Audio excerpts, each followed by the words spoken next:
ආයුබෝවන් කොහොමද ඉතින් ඔයාලට? ඔන්න අද මම ලෑස්ති වෙන්නේ හකුරු නැතුව වටලප්පන් හදන්න. ඔයාලා බැලුවා නේද හකුරු නැතුව වටලප්පන් හදන්නේ කොහොමද කියලා? පුළුවන්. එන්නකෝ මම කියලා දෙන්නම්.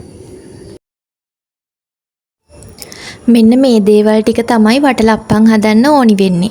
සීනි ග්‍රෑම් 100යි, බිත්තර 2යි, උකු පොල් කිරි කෝප්ප 1යි, සුවඳ කුඩු වලට කුරුඳු, එනසාල්, කරාබු නැටි, සාදික්කක් තියනවා නම් එකතු කරගන්න. තව ලුණු පොඩ්ඩකුත් ඕනි. එහෙනම් දැන් අපි වටලප්පන් එක හදමු. මුලින්ම අපි සීනි ටික කැරමල් කරගන්න ඕනි.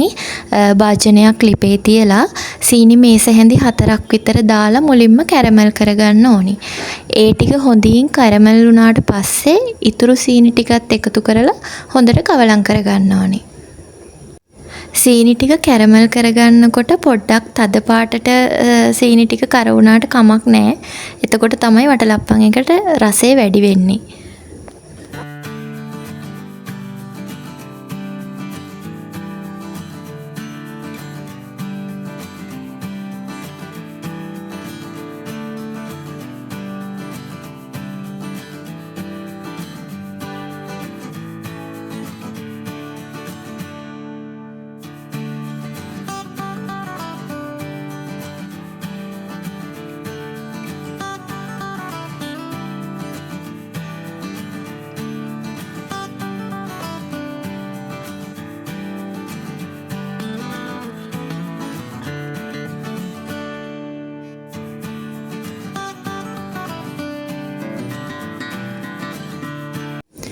දැන් සීනි ටික හොඳටම කැරමල් වෙලා තියෙන්නේ.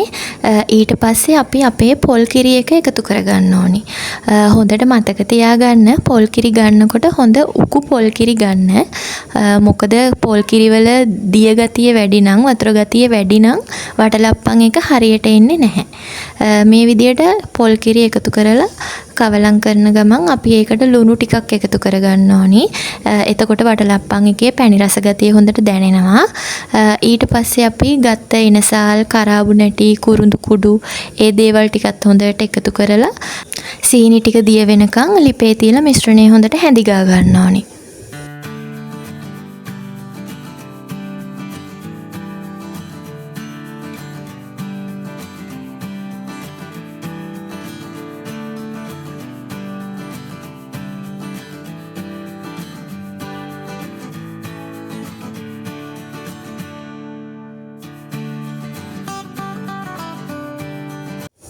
මෙන්න මේ විදියට මිශ්‍රණය හදාගෙන අපි මේ මිශ්‍රණය නිවෙනකන් පැත්තකින් තියාගන්න ඕනේ. ඒ අතරෙදි අපි බිත්තර ටික කඩලා වෙනම භාජනයකට දාගෙන හොඳට විස්ක් එකක් ආධාරයෙන් ඒ ටික කවලම් කරගන්න ඕනි. ඔයාලට ගෙදර තියෙනවා නම් වැනිලා බිංදු 2-3කුත් මේ බිත්තර එකට එකතු කරලා හොඳට කවලම් කරගන්න පුළුවන්.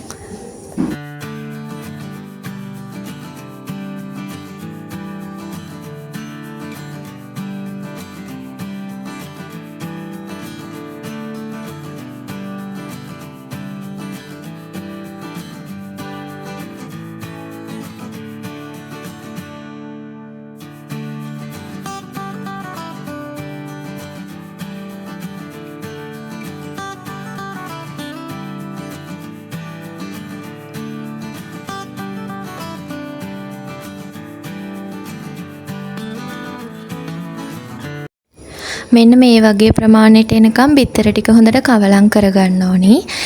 ඊට පස්සේ අපි හදලා නිවෙන්න තියපු මිශ්‍රණය මේ බිත්තර එකට එකතු කරගන්න ඕනි. එකතු කරලා අපි මේ මිශ්‍රණ දෙකම හොඳට කවලම් කරගන්න ඕනි.